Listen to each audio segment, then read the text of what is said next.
Hello guys and welcome to a new brand video, and today I'm going to show you how to indent in the Notion application or the Notion website.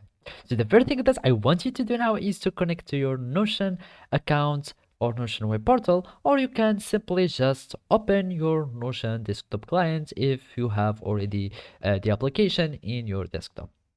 After that, you will need to open your page that you are working on or just create a new page and follow these simple steps. So basically now I'm going to create some text and our title or our topic is indentations. So here I have my text.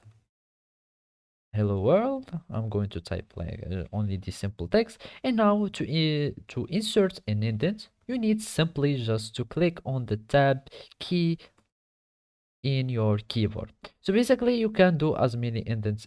You can only do one indent per line.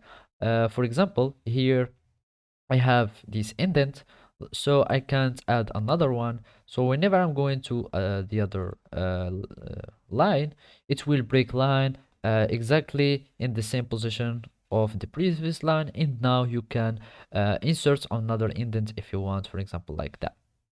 As you can see, now we have two indents here.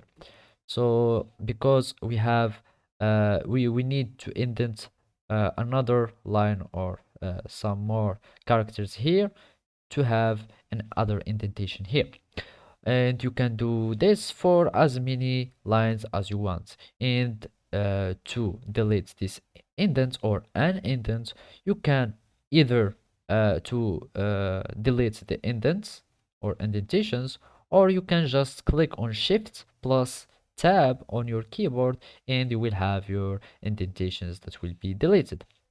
So let's have some indentations. You can do as many as you want, and again.